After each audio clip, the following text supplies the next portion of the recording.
Well, for more on the future of book publishing, let's bring in Shannon DeVito. Shannon is the director of books for Barnes & Noble. Welcome to the show.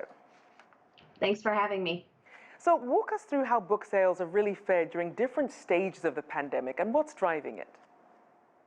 You know, initially, especially as a primarily brick and mortar shop, we struggled when we had to temporarily close a lot of our stores, but we saw a huge uptick for online and online sales. The demand for workbooks and current affairs and books on social justice and racial justice really drove a lot of online business for quite a while and kind of maintained us while we were closed.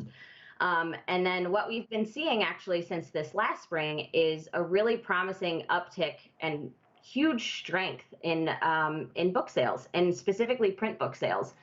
We kind of have seen digital ebooks last year definitely had an uptick, but they've been plateauing over the last few years. And it's really so much about that written word and holding that book and loving that book and interacting with that book.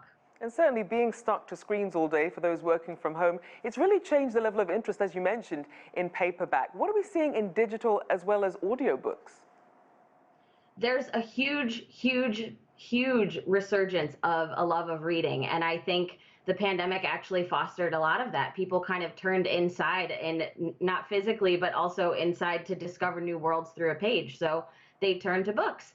And whether that was with manga or with audiobooks or with comic books or graphic novels, or ebooks, there's just so many different formats and ways to engage with reading in this new age. So I think people are discovering it is on the page, but there's a lot of different ways to experience a great story.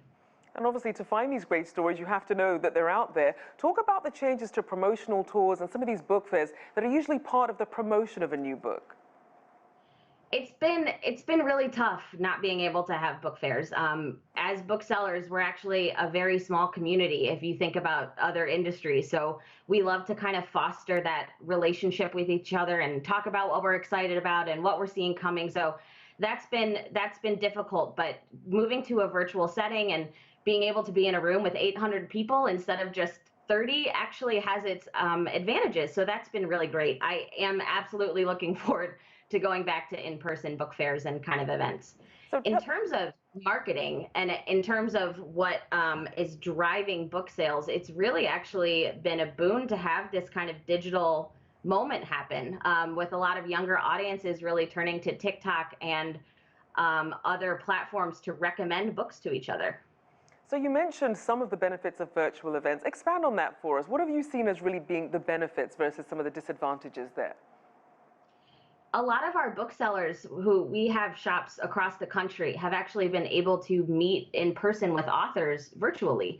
And we've been able to set up different events with them and different events with customers and really kind of engage with a virtual audience in a way that we hadn't in the past. So it was great to just kind of be able to work with big name authors and authors that we absolutely love to read and work with and have known for decades, and kind of use this new format and new way to get them to engage with a lot of our customers and readers.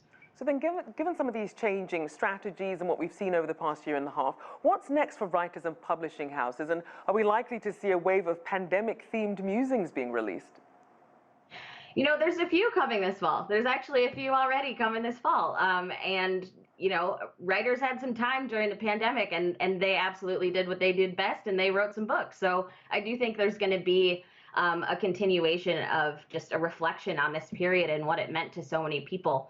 But I also think publishers, publicists, people in the industry are really going to start to look to the younger generations and really look and see what's enjoyable and what's escapist and kind of reignite that love of reading with that younger audience. They're really driving the conversation in a lot of ways, and we're just figuring out how to listen. So then, what sort of a wake-up call has the pandemic really been for authors and publishers, as well as the industries that support them?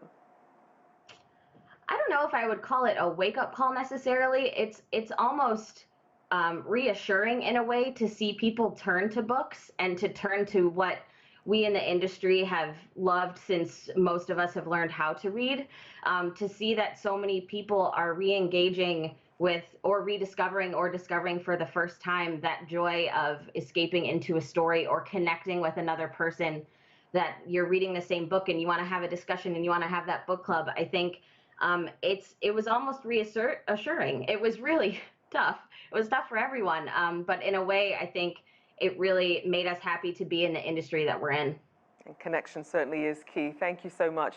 Shannon DeVito there, Director of Books for Barnes & Noble.